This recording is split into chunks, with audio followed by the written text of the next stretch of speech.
हरे कृष्णा दोस्तों, आपके अपने चैनल देवलोक स्टोरीज में आप सबका स्वागत है।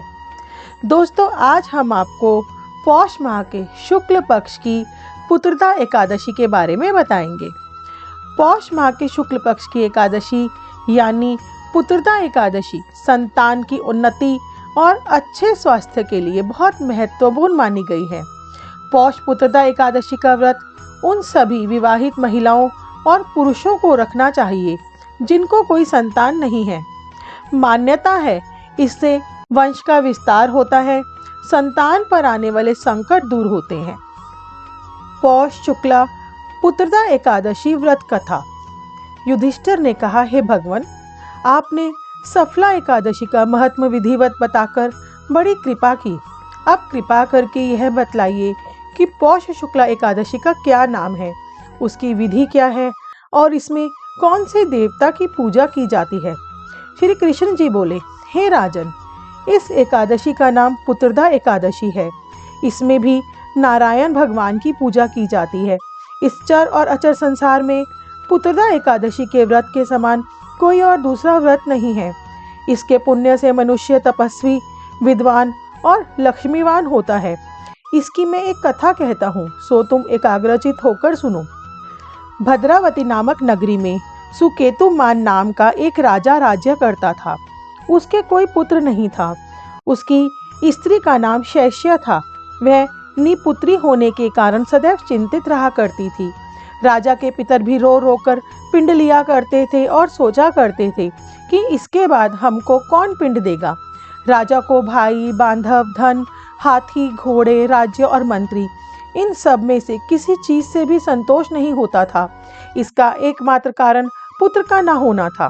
वह सदैव यही विचार करता था कि मेरे मरने के बाद मुझको कौन पिंडदान देगा। बिना पुत्र के पितरों और देवताओं का ऋण मैं कैसे चुका सकूंगा। जिस घर में पुत्र ना हो उसमें सदैव ही अंधेरा रहता है। इसीलिए मुझे पुत्र की उत्पत्ति के लिए प्रयत्न करना चाहिए। जिस मनुष्य ने पुत्र का मुख देखा है वह धन्य है। उसको इस लोक में यश और परलोक में शांति मिलती है, अर्थात उसके दोनों लोक सुधर जाते हैं। पूर्व जन्म के कर्म से ही इस जन्म में पुत्र, धन आदि प्राप्त होते हैं।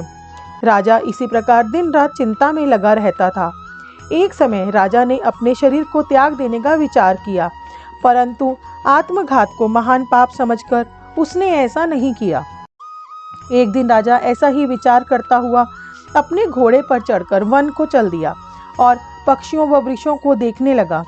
उसने देखा कि वन में मृग, व्याघ्र, सुअर, सिंह, बंदर, सर्प आदि सब भ्रमण कर रहे हैं। हाथी अपने बच्चों और हथनियों के बीच में घूम रहा है। इस वन में कहीं तो गीदड़ अपने कर्कश स्वर में बोल रहे हैं, कहीं उल्लू ध्वनि कर रहे हैं। वन के दृश्यों को देखकर राजा सोच विचार में लग गया। इसी प्रकार उसको 2 पहर बीत गए। वह सोचने लगा कि मैंने कई यज्ञ किए, ब्राह्मणों को स्वादिष्ट भोजन से तृप्त किया, फिर भी मुझको यह दुख क्यों प्राप्त हुआ। राजा प्यास के मारे अत्यंत दुखी हो गया और पानी की तलाश में इधर उधर फिरने लगा। थोड़ी दूर पर राजा ने एक सरोवर देखा। उस सरोवर में कमल खिल रहे थे तथा सारस, हंस, मगरमच्छ आदि विहार कर रहे थे। उस सरोवर के चारों तरफ मुनियों के आश्रम बने हुए थे। उस समय राजा के दाहिने अंग फड़कने लगे।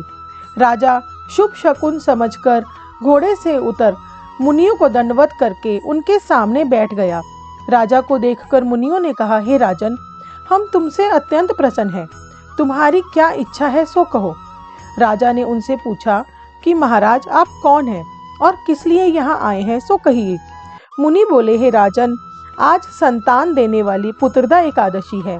हम लोग विश्वदेव हैं और इस सरोवर पर स्नान करने के लिए आए हैं। इस पर राजा कहने लगा कि महाराज, मेरी भी कोई संतान नहीं है। यदि आप मुझ पर प्रसन्न हैं तो एक पुत्र का वरदान दीजिए। मुनि बोले कि हे राजन, आज पुत्रदा एकादशी है, आप इसका व्रत करें। भगवान की कृपा से अवश्य ही आपके पुत्र होगा। मुनि के वचनों के अनुसार राजा ने उस दिन एकादशी का व्रत किया और द्वादशी को उसका पारण किया। इसके पश्चात मुनियों को प्रणाम करके राजा अपने महल में वापस आ गया। कुछ समय के बाद रानी ने गर्भ धारण किया और 9 महीने के पश्चात उसके एक पुत्र हुआ। वह राजकुमार अत्यंत शूरवीर, धनवान, यशस्वी तथा प्रजापालक हुआ। श्री कृष्ण भगवान बोले, हे राजन, पुत्र की प्राप्ति के लिए पुत्रदा एकादशी का व्रत करना चाहिए। जो मनुष्य इस महात्म्य को पढ़ता या सुनता है उसको अंत में स्वर्ग की प्राप्ति होती है। एकादशी महात्म्य का अध्याय संपूर्ण हुआ। दोस्तों, आपको ये वीडियो कैसी लगी हमें कमेंट करके ज़रूर बताएं, क्योंकि कमेंट ही एकमात्र साधन है जिससे हम जान सकते हैं कि आपको हमारी कहानियाँ, कथाएं और सभी वीडियोस कैसी लग रही हैं। आप लोगों की कोई सजेशन हो तो वो भी आप कमेंट करके बता सकते हैं। ऐसी ही प्यारी प्यारी कहानियाँ और कथाओं को सुनने के लिए हमारे चैनल को सब्सक्राइब कीजिए, बेल आइकन प्रेस करना ना भूलें, जिससे जैसे ही हम कोई नई वीडियो अपलोड करते हैं तुरंत ही आपको नोटिफिकेशन मिल जाए। हमें इतना प्यार और सहयोग देने के लिए आप सबका बहुत बहुत धन्यवाद।